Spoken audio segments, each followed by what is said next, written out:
My name is Ashley. I entered my dream university as an ordinary student, but my experience turned out to be anything but ordinary. I shifted from a pre-med course to film, spent most of my college years taking online classes due to COVID, and poured more time and effort into my YouTube channel while stuck at home, which unexpectedly began to gain more traction during the pandemic and eventually gave me the means to move out of my parents' house and live on my own for the past years. Now that the unforgettable chapter has come to an end, I'm finally ready to look back and share my journey.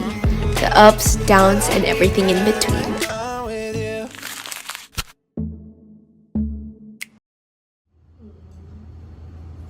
Hey guys, so this is it. Finally, gina-goosebumps ako. Nakakaiyak pala tong moment na to. Ngayon ko lang nakita talaga yung sarili ko with the lights and everything. And Justin is here with us. Thank you, Justin.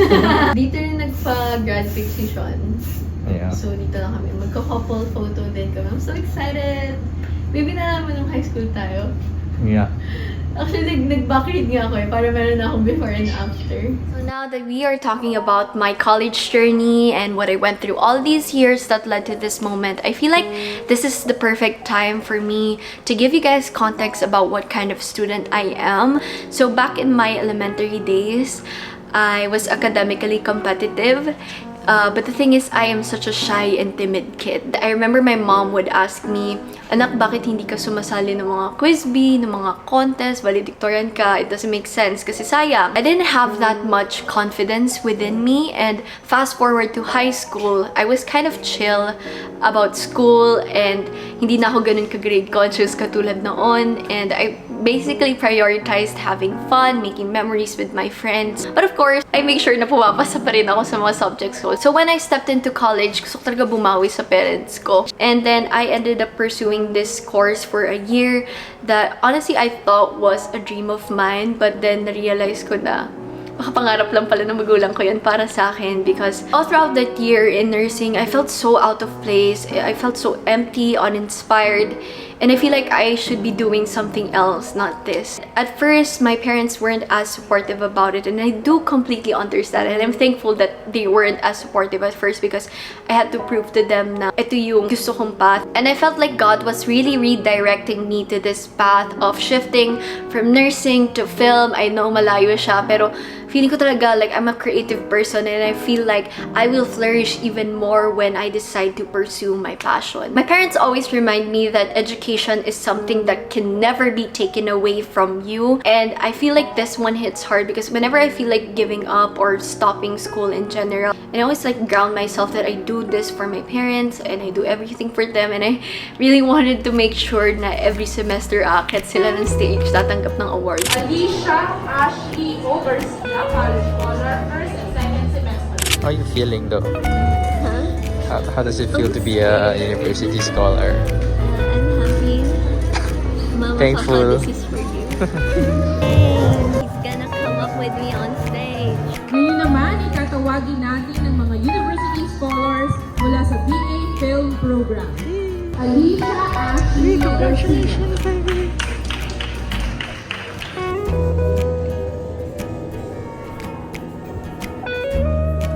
Alicia, Ashley, Garcia, college scholar, second sem AY 22-23 at first sem AY 23-23. Proud father!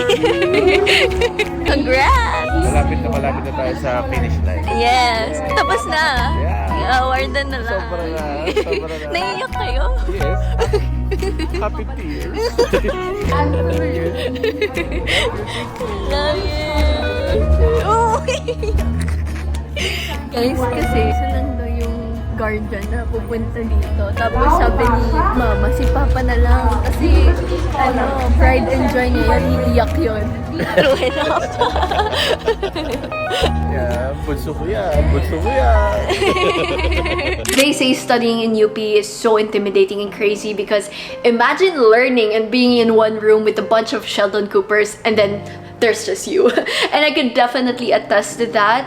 But honestly, growing in that kind of environment really inspired me, and I'm just so grateful to be in that situation. Kaya nga medyo nalulungkot ako na more than half of my college life in UP was online. So hindi ko talaga na-experience yung totoong college life. I feel like I missed out on a lot of things, but I was able to film my last days in UP.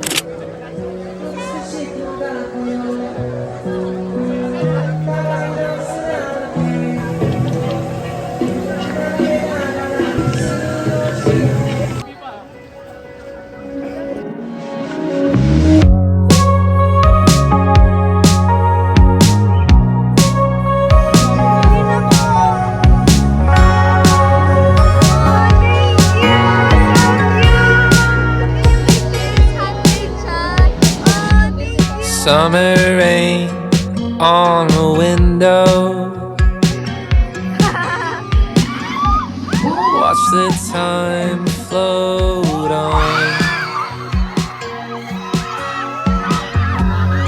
Cool air blows a memento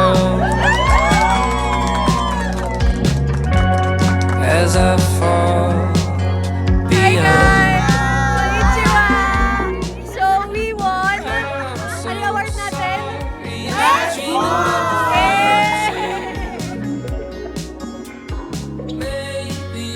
Thesis has got to be the most challenging time of my academic life. Grabe, sobrang daming sacrifices, pagod, gastos. I went MIA sa social media career ko for like 3 months na naapektuhan talaga. Nahirapan ako mag-bounce back. Pero I really wanted to prioritize finishing my studies right away. I wanted to finish on time. Tugot pawis talaga yung inalay ko para matapos ko to on time. And thank God, we did. Sobrang grateful ko. Iyak ako. Kahit individual yung film, yung thesis, yes, the pressure is there, but I never felt like I was alone because of the prod and the crew, Gem, Chase, everybody else. You guys know who you are. I just want to say thank you so much for making that film happen with me. You made her go so far, and I still heard to the left. Are you fucking real? And I was like, am I gonna kneel now? Bro, I saw her head dip a little, and I was like, oh my god! I was about to run to her. And it was such a full circle moment because my documentary is like my ode to YouTube being a platform that really changed my life. And it was so surreal that I got to feature these two women that I looked up to even before I created YouTube videos. Pinapanood ko na sila. I remember attending YouTube Fan Fest. Audience ako, tapos sila yung pinapanood ko on stage. I want to thank Janina Vela and also Bella Racelis for being so G to be part of my thesis film. Hindi ako talaga makapaniwala na parte sila neto. Sobrang bait nila because I know that they're busy. They were also doing school and thesis during this time. Sabay-sabay kami. But they really took time to be part of this thesis film. So, thank you so much. I'm super duper grateful, Janina and Bella. And grabe guys, random fact lang, pero nung araw ng submission ng thesis namin was exactly my birthday, January 8 last year. So just imagine the stress and the adrenaline rush.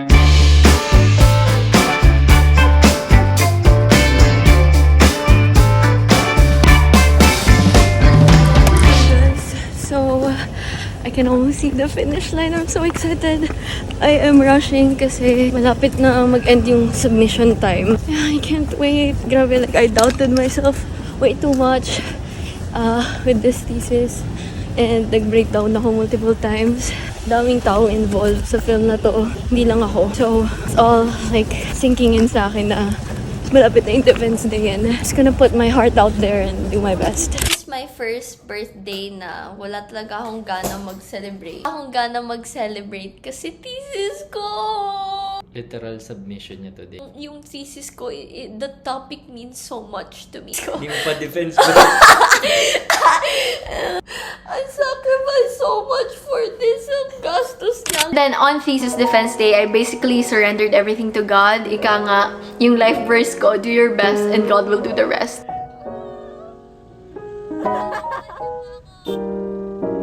This is not for thesis defense.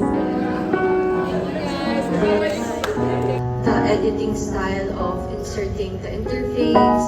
It's like the audience is navigating the platform itself as well because there's this danger. And it all led to this moment. Ang mga nominado para sa pinakamahusay na thesis sa Unique Institute ng Pelikula, ang Alicia 𝒂𝒂𝒅𝒆, at ang pangalong Professor Nicolas 𝒂𝒂𝒂𝒅𝒆.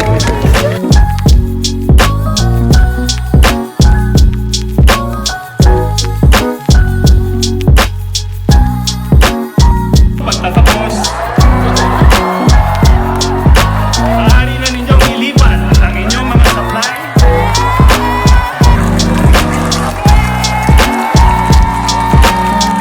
Mga nagsisipagtapos ngayong 2024. Mabuhay po kayo! Mabuhay ang UP Diliman! Mabuhay ang Universidad ng Pilipinas!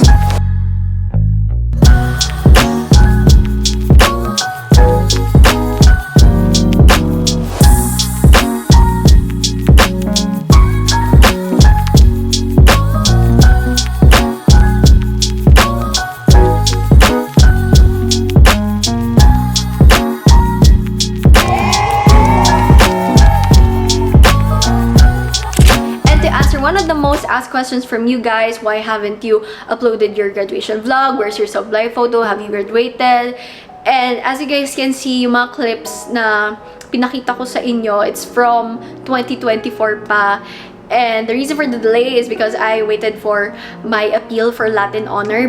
Basically, with my overall GWA or general weighted average, I'm supposed to be a cum laude. I was even points away from being a magna cum laude. Nakakapanghinayang, I got caught up in this situation that I couldn't really disclose due to legal reasons. I waited before breaking the news to you guys, but I feel like this is way too overdue, and for me kasi, it wasn't just a title. I promised this one thing to my parents. You guys know where I'm coming from already. Di ba nga nag-shift ako and di man nagka-doktor na anak sila mama.